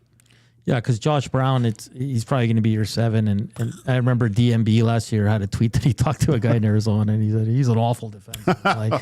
Now, I don't know if there's another media guy or just a guy watching, right? But, I mean, Josh Brown, I don't think moves the needle a lot. And you don't have young guys coming, right? And that's why Broberg was – and listen, I understand why you didn't want to match because it was an extreme overpayment. But Broberg was finally coming. Like, the way he looked in the playoffs, and I know it was a small sample size, but that one hurt. And I think that one – the Oilers might look at it. Let's just say the defense is struggling early on in the season. And look at that and because there's not going to be that kind of guy available. No, there's. You're going to bring in PTOs, and I'm not big on PTOs because for me, that's always there a reason that you're on PTO. And because you can bring Tyson Barrie or Shattenkirk or any of those guys going to move the needle for the Edmonton. You're keeping a PTO in case break glass in case of injury, essentially, right? To see how preseason goes. I know, like last year with Ekholm getting injured, I was like, "Ooh, what's going on here?" And it went a lot longer than what they said. So, yeah, there's kind of a reason why you're on a PTO in the first place. But sometimes they like Chiasson. He was Mr. PTO. That guy signed him like 4 in a row and had like 50 points in a couple of those, I think, or something. Like he was on the power play there. He was the main, in front of the deck. He was the backboard for Connor. Just put the paddle down and let him play it off. Yeah, exactly. Well, it's going to be great. Rookie camp starts in a couple 2 weeks, Maddie? I think after this weekend, the weekend after should be Penticton. I think that's Young Stars tournament out in Penticton. So. Yeah, and they're still playing 8 exhibition games, right? That's silly. It's way too much. Yeah, especially one of them is a split squawky. Yeah, 2 games at once. I know, but still, like young Hernan used to love preseason. Like the Jesse Joensus. Get so excited over all these players and just be able to. But now that I'm a lot older, and I know I'm going to be doing pre and post games with Tommy, but I'm sitting there and I'm like, oh man, preseason hockey is hard to watch. It's preseason anything pretty much. Yeah, all preseason games are terrible because they all they do is get your hopes up or make you angry, right? Because you don't see the stars, and then you get Ty Ratty syndrome with someone. How you think this guy's gonna play with McDavid and score 60 goals. When I was working with Dino Millard on the night show, we had a guy text in and he made a bet with Dino that Ty Ratty, because he finished off one season with McDavid and he was going into the next year, and he said he would outscore who was the guy? I think Sean Monahan. Oh, really? Yeah, and Dino's like, I'll take that bet. And Tyrati was out of the NHL by November, right? So they got to cut down those games, though. Jay in the Park says you need PTOs. You aren't playing your main guys for 8 preseason games. That's a good point. Yeah. But I would say this to Jay in the Park, though these are games to get a good look of what you have. And I know the cupboards are a little bit bare, but play your draft picks. Keep them around. Play their legs off these guys and let them get some NHL experience. Have them, have a veteran presence with them, especially on D. Get all your goalies in there. Get some work. PTOs are okay for certain reasons, but I think preseason is more to get a glimpse of the future than anything else. Yeah. Well, coming up next, Tommy's guy, Dave Pagnotta, editor-in-chief at the Fourth Period, will join us to talk more. Leon Draisaitl will go around the NHL as well. But first, here's Matthew Wanek with a sports update.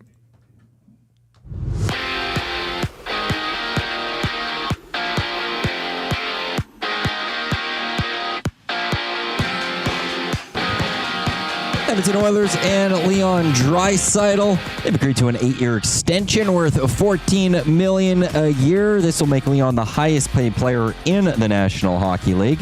The deal kicks in for the 2025-26 season, includes a full no-move clause, and it is front-loaded. 3 Canadians, Corey Connors, Taylor Pendrith, and Mackenzie Hughes, they've been named to the international team for the upcoming President's Cup out in Montreal, which will take place at the end of the month. Mike Weir is the international team's captain. CFL News, Ottawa Redblacks, they've released their leading rusher, Rock Armstead. They've signed former Rough Rider running back Jamal Morrow. In the majors, the Toronto Blue Jays open up a 2-game series at home against the Philadelphia Phillies. Chris Bassett gets the ball for the Jays. Coming up next from the fourth period, Dave Pagnotta joins Hernan, Salas, and Joaquin Gage on EST Afternoons. I'm Matthew Wanek. You're up to date.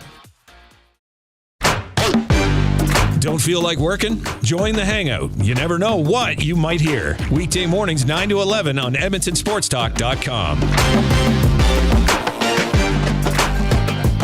The wait is over. Sit and Sleep is now open. Celebrate our grand opening with 20,000 square feet of savings on the trendiest furniture, home decor, and mattresses. Enjoy exclusive grand opening discounts and incredible giveaways on a vast selection of unique, high-quality furniture for every room. Specializing in Canadian-made custom pieces you won't find anywhere else, Sit and Sleep brings you unparalleled style and comfort. Grand opening celebrations are on now at Edmonton's newest and trendiest furniture store, Sit and Sleep in South Common, next to Planet Fitness.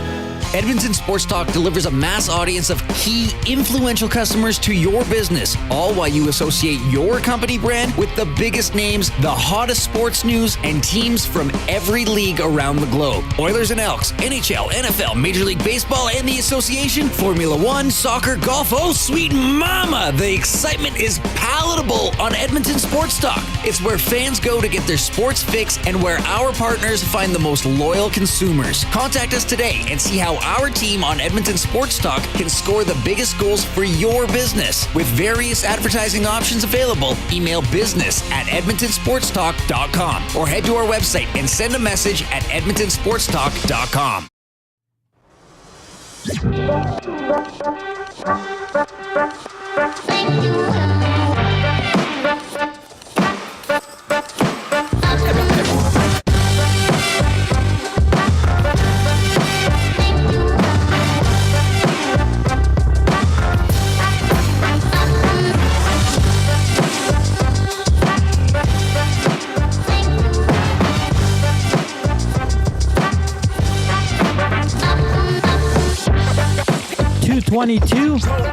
Edmonton Sports Talk, EST Afternoons with myself, Joaquin Gage, Matthew Wanek on the, I was going to say behind the glass, Maddie, like we did at 12:60. Yeah, I say behind the camera now. Behind the camera? Behind the monitors, even though I haven't turned my camera on at all throughout this whole thing. That's hilarious.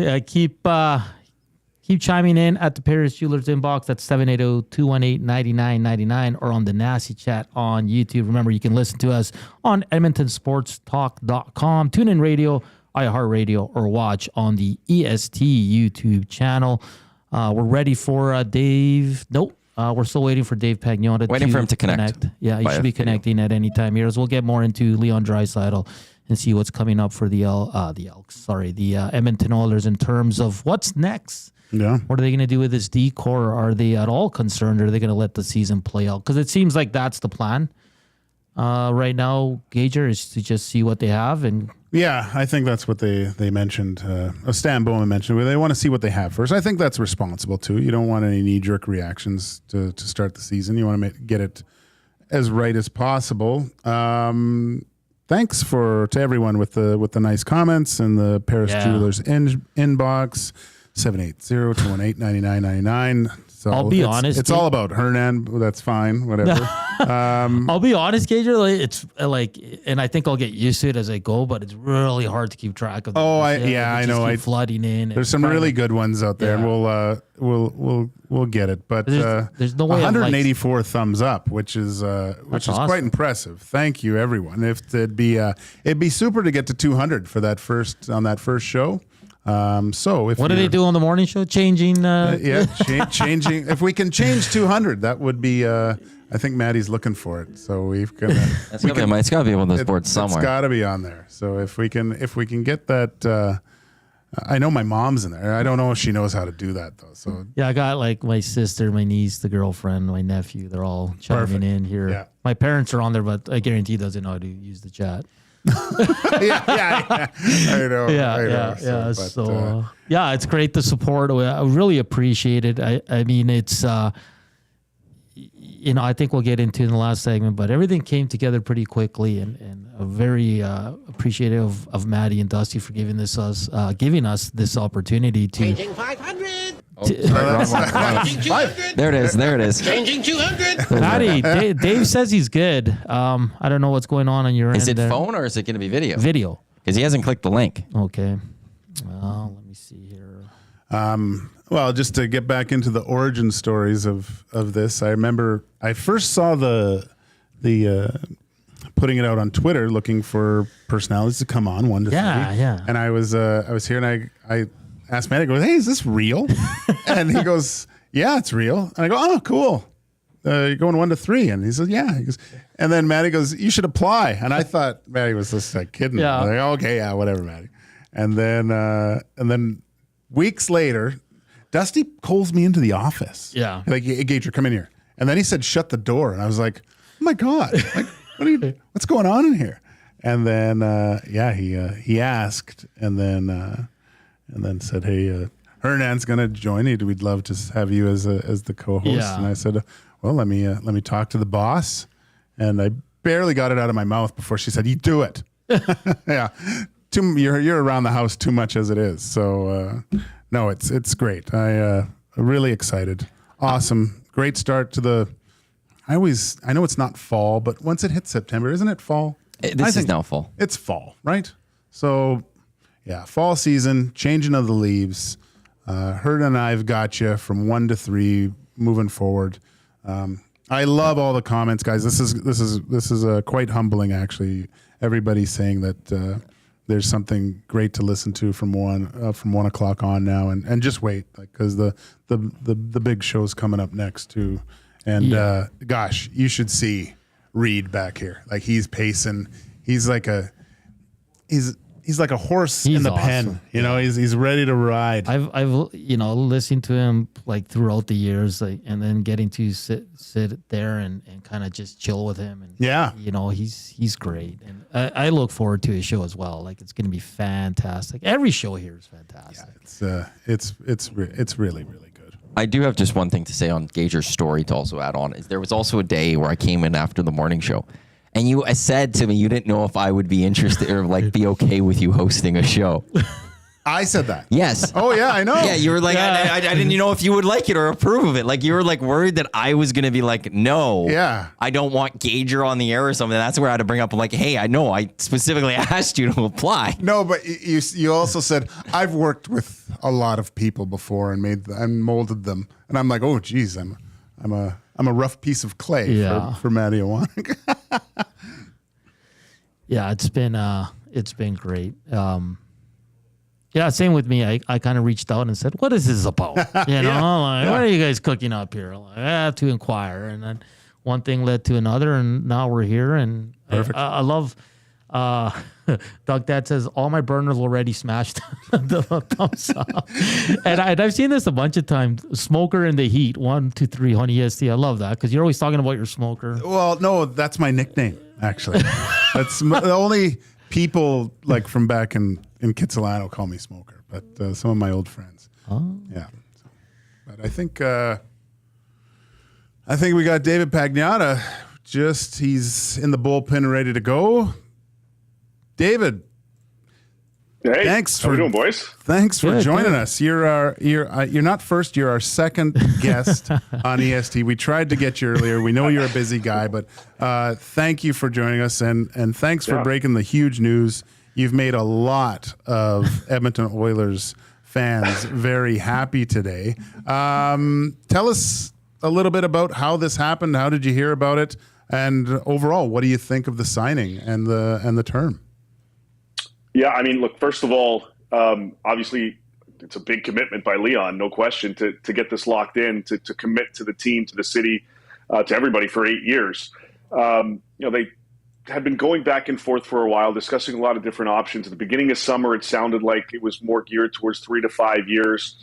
Then they bring in Stan Bowman. The conversations really escalated from that point on, and it led to an 8-year deal, an 8-year commitment. We started to hear last week that things were starting to percolate and get kind of in that direction, especially towards the end of the week. And they had to fine-tune a couple things over the last few days, over the long weekend, and they were able to get this done on both sides of the equation. You know, obviously, working on the number is one thing, then discussing the structure and how that's going to work out, and that plays a factor as well. You know, $104 million of that $112 is strictly on signing bonus, which has some tax benefits. It has escrow protection if we ever get back to that state, and a few other benefits as well. But, you know, trying to figure all of those out, there's a full no movement clause as part of this, and a few other elements that came into play here. And for Leon, you know, he wanted to have, if he was going to commit long term, he wanted to make sure, obviously, that the finances were in order and matched up. And he probably would have gotten more on the open market had he waited until, you know, July 1st of next year. But again, the commitment to the organization, the commitment to winning, and the belief to being able to win consistently over the duration of his contract with this club, and obviously having confidence that Connor is going to follow suit. All of those elements came into play for Leon ultimately, and he gets it locked in. David, you brought up Connor McDavid, and he was asked today on his Zoom call, and he said Connor's going to do what's best for Connor, kind of downplaying it as we all expected it to. But is this pretty much guaranteed that Connor in the next year or so is going to be signing a similar extension? Obviously, when I say similar in terms of the years, but the money's probably going to be a lot more. Yeah. Leon's the highest paid player in the league right now based on AAV. That'll last until July 1 of next year, and then Connor will take that over, probably in the 15 range and up on his side. And look, I'm in Toronto. I'm loving the fact that Maple Leaf fans have some kind of delusion that they're going to get a chance at McDavid in a couple of years. So for me, it's very entertaining. But yes, this pretty much kind of locks things in, unless there's a catastrophic implosion in that room.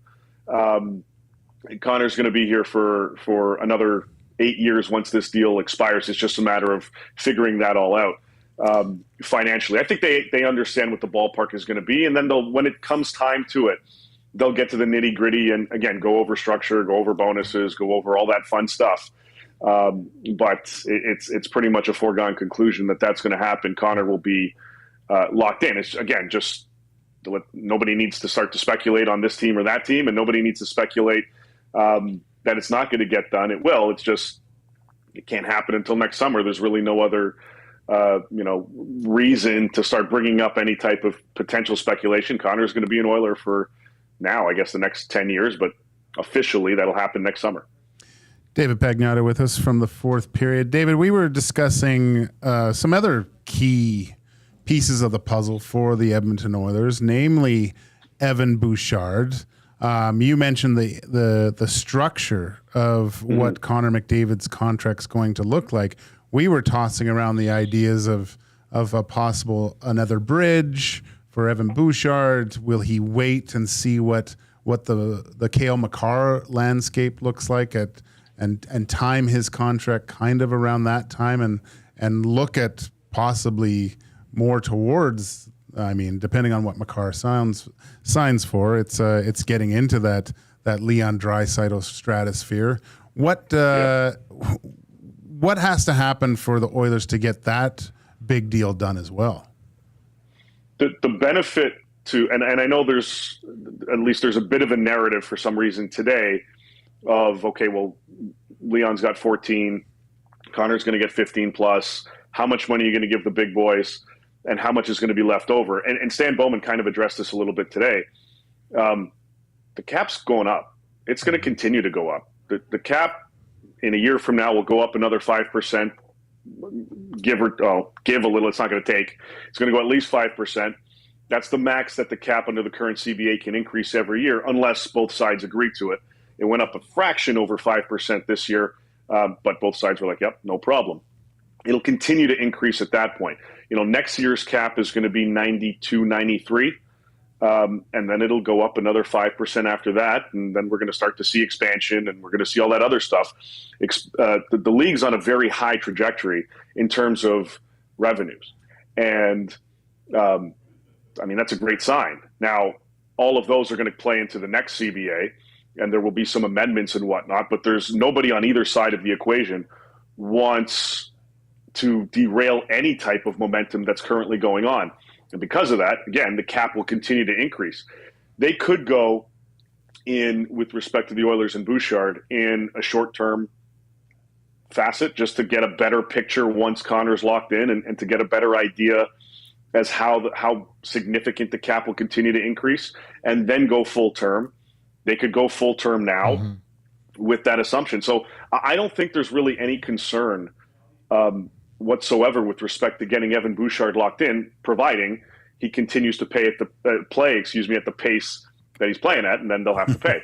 But I don't think there's any concern on that front. And again, from his personal perspective, is it strategic to wait? Perhaps wait to see the overall financial landscape of the Oilers, wait to see what, as you said, Makar gets, and maybe he'll get a better inkling right now. Mo Seider still has to sign with Detroit. That's going to play a factor in terms of he'll make more, again, assuming he's going to continue this pace of play.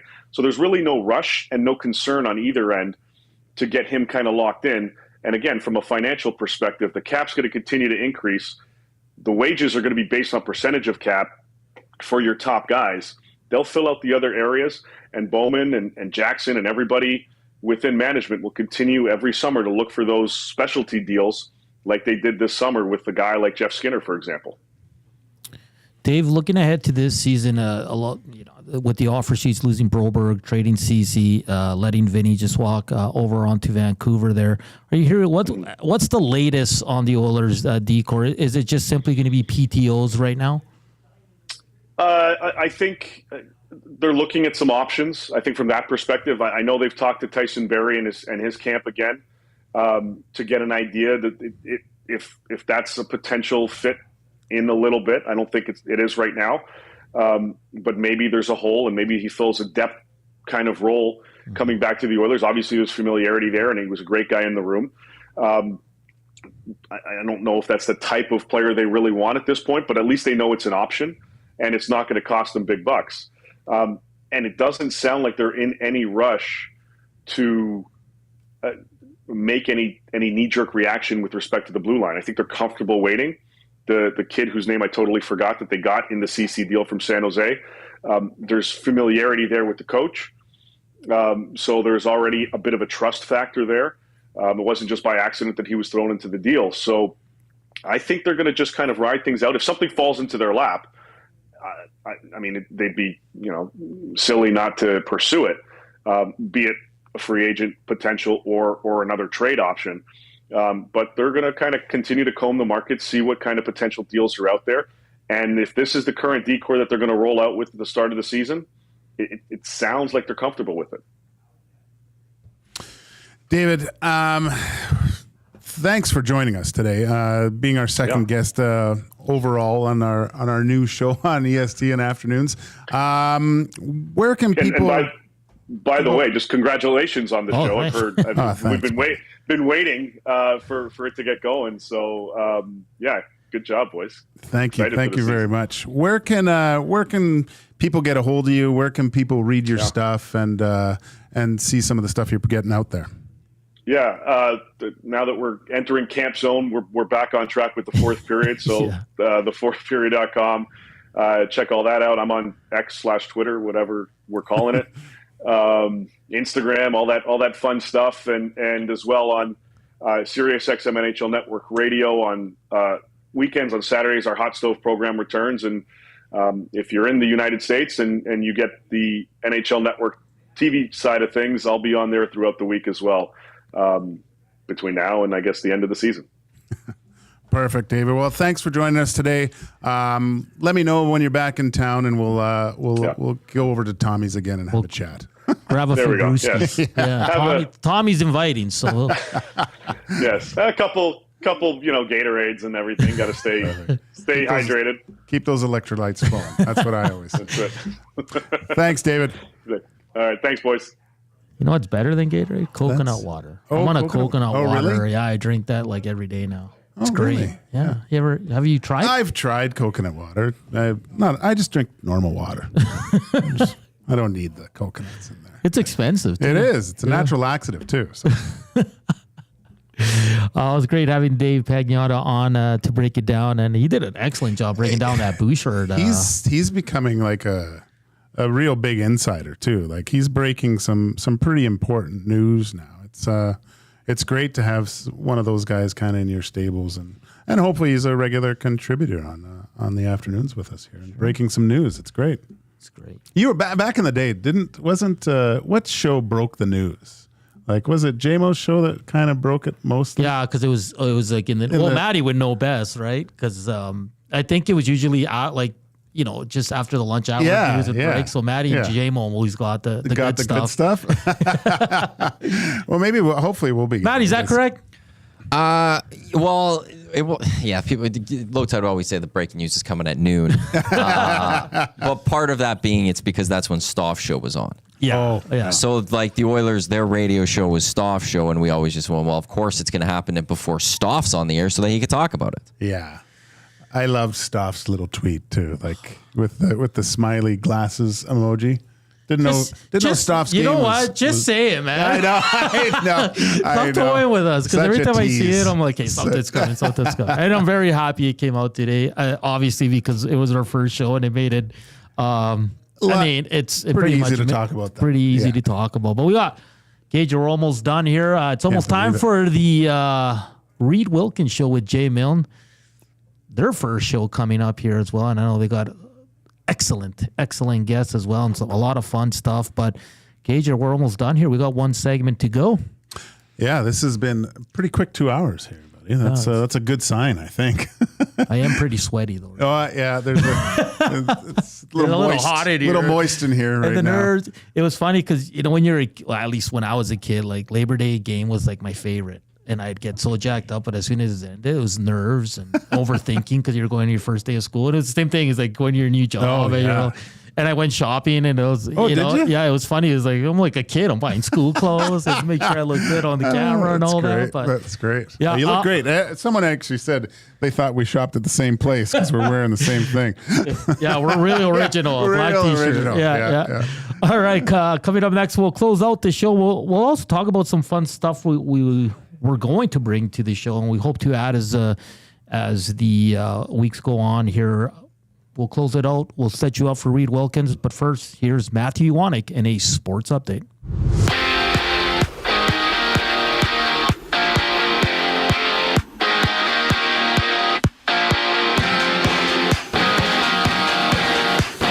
Leon Draisaitl and the Edmonton Oilers have agreed to an 8-year extension worth $112 million over those 8 years. It makes Leon the highest paid player in the National Hockey League. The deal will kick in for the 2025-26 season, includes a full no-move clause, and is front-loaded. 3 Canadians, Corey Connors, Taylor Pendrith, Mackenzie Hughes, have been named to the international team for the upcoming President's Cup out at Montreal at the end of the month. Mike Weir is the international team's captain. Ottawa Redblacks have released their leading rusher, Rock Armstead. They've signed former Rough Rider running back Jamal Morrow to replace him. Toronto Blue Jays, they open up a 2-game series at home against the Phillies. Chris Bassett will head to the mound for the Toronto Blue Jays. Coming up next on EST Afternoons with Hernan, Salas, and Joaquin Gage, they'll wrap up their first ever show.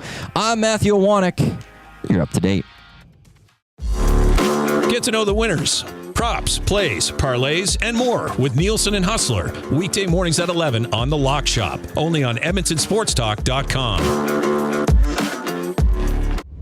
Your brand deserves more than just a whisper. It deserves a buzz. At Hive Product Marketing, they specialize in promotional products that bring the buzz. From eye-catching giveaways to unforgettable keepsakes, they've got the perfect products to make your brand stand out and get noticed. Visit Hive Product Marketing and let them create the buzz your business deserves. Hive Product Marketing, the official merch partner of EST. Visit them online at thehiveproductmarketing.com. You want the heavy hitters on your team, both on and off the ice. If you've been injured in a car accident, call the heavy hitters of Injury Law. long. James H. Brown and Associates, Alberta Injury Lawyers. With over 200 years of combined injury law experience, their precedent-setting lawyers are ready to help. Locally owned and proud Edmonton Oiler fans, James H. Brown and Associates wants to support you with their unrivaled experience, unrivaled results, and unrivaled commitment. When accidents happen, head to jameshbrown.com.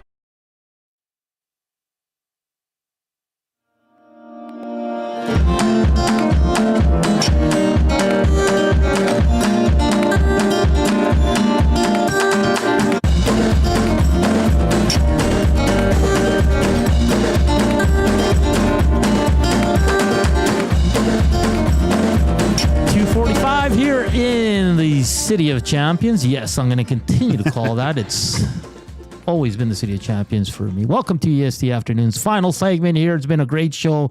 Big shout out to Aaron Grimes, Dave Pagnotta joining us. Our first guest ever. It's Salas. It's Joaquin Gage. It's Matthew Wanick.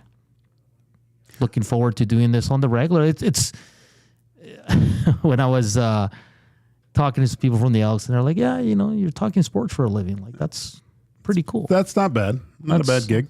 No, it's again, this is great. Thanks for all the kind words. Redbeard's in. Looking forward to listening, and always good to add another football guy. On the mix. Football. He said soccer. I'll call it football. I might have to brush up, I guess, with if I'm in the room with you two knuckleheads. I better brush up on the beautiful game and stuff. I mean, I did watch it when I was over there. I was immersed. You're immersed when you're there. You right? were in Italy? No. Italy, Germany, Sweden, you name it. That's huge. Germany's huge. Oh, yeah. Yeah. I went to a Champions League game. Schalke played Inter Milan, and I actually went to a Scottish game too. Celtic was playing, and that's crazy. And yeah, it was crazy. It's a different sport live. I'll say that, but I don't think it doesn't translate well for me on the tube. I got to be there live. That's a good point. Yeah, the Edmonton Elks have chimed in on the Nasty Chat. Oh, Should I read it? Finally, a host worth watching on this channel. Perfect. I got a feeling I know who that came from, and it's probably a dig at the big guy Dusty there. But shout out to the Edmonton Elks. I got nothing but love for that organization, and I'm so happy they won. I hope they win on Saturday and keep this going. And Maddie and Gage, did you see Farhan Lalji's tweet saying that he thinks they're Grey Cup contenders? I was blown away. That? Really? Is that right, Wow. Maddie? Did I see that right, or am I making things up? He said he thinks they would have to be considered legit Grey Cup contenders, and I would ask, how could you not put them there right now? Power rank the CFL right now over the last 6 weeks. Montreal. 1. Who's 2? Winnipeg. Who's 3? Edmonton. Exactly. Yeah. Because before BC won, they had lost, 4 or 5 straight? Yeah. So you can't put them there. Saskatchewan's losing. Ottawa just had their big, I don't know what to make of Ottawa again. Toronto's up and down. The Elks, they're the third right now, and I'll throw Winnipeg that Zach Lars is hurt, so I don't know their status. But in terms of 5-6 weeks, the last 5-6 weeks, the team playing the best football, the Elks have to be number 3. So how could they not be Grey Cup contenders, even though they're sitting 5th in the CFL West? 0-7 feels so long. I know. My dogs were taking a beating back then too. I'd like to have a winning wiener once in a while, and this is my chance, and I got to go to Whitecourt.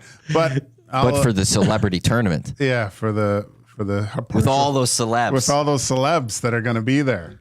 It's going to be unbelievable. It's been great. We got 233 thumbs up. Let's try to get it here in the next 5 minutes to 250. That's great. That's ridiculous.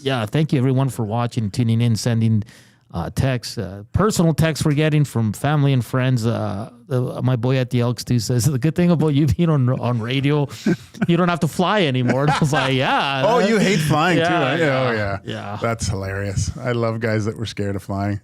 So we went to Montreal and we had a lot of turbulence. And so I was telling the guys, I'm like, did you guys feel a lot of turbulence? They're like, no. I'm like, I can't be this dramatic. Like, you must have felt something. But going forward, we're looking to add different elements. We're going to have some fun. Obviously, Gage is going to bring back that red light district on Thursdays. Yeah, I think we're gonna get back to the red light district. So we need a red light in here. Yeah. Well, maybe outside.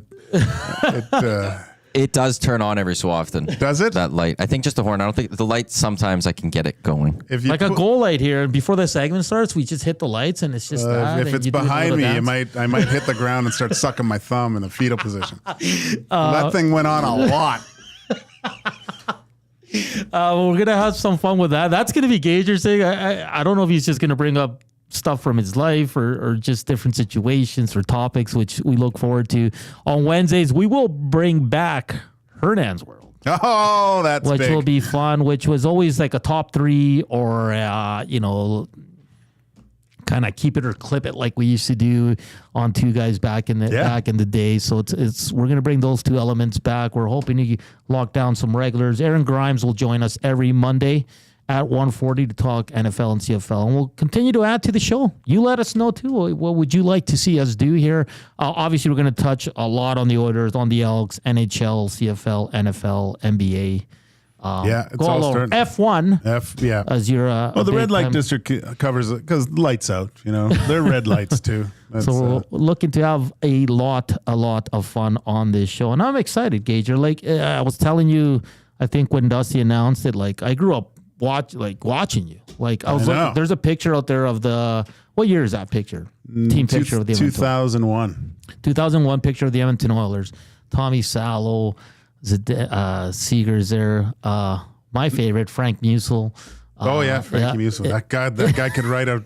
He would ride that bike like crazy. He'd do like I thought he was he would fall off it because we did these 500 calorie rides, and he'd try to do it under 20 minutes. It's really hard to do, and he would do it in like 16 or something. And you'd think I thought we needed the defibrillator paddles because he would fall off afterwards and couldn't move. I go, Frankie, what are you doing? But boy, the guy could ride he could ride a stationary bike. That's for sure. I mean, if you would have told me 20 years ago I'd be hosting a show with Joaquin Gage, it's a dream come true. It's been awesome, Joaquin. We've always gotten along since we met on at 1260, actually, when you were going in to do segments with Dusty, and then we got to work together on the Two Guys and a Goalie, and ever since then we've been buddies. We haven't seen each other a lot just to do schedules. When I was with the Elks, I really didn't have a lot of time in the I'd summers. find you sometimes. Yeah, 100%. Come and tackle you. But now we're going to get sick of each other. We're going to be together Monday to Friday. You won't be here tomorrow, right? No, I'll be here tomorrow. But on the show? Yeah. Oh, you're going to stick around for that too? Well, you told me to. I said for today. I was giving you tomorrow just because you got the mornings. I know, but I did it today. Wow, because you want to do it for the first show. I didn't. You're the one that wanted to be here for this. We gotta discuss this after. We gotta. Moving forward, I've got to, actually, although Hernan pointed out, I by accident don't have you on the schedule for 3 weeks after. I know. So he sends out the schedule, and I see our show, and it's just me and Zach. I'm like, is Gager off for 3 weeks? No, it's already taking vacation. Did this long day today, and I'm done. We're one away from 250. Come on, who's going to be number 250 on the thumbs up? Oh yeah, come on, guys, 250. All right, so he is going to be here tomorrow. Oh, it's just going to be me and Maddie here. No, yeah, he doesn't want you to be stuck with me.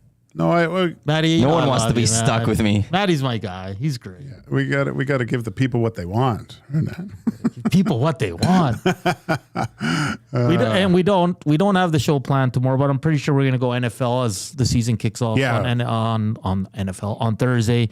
Go around and just hit on the top stories. I'm a big 49ers guy, so I'll probably ask a lot of questions about that. So we're gonna 49ers guest tomorrow.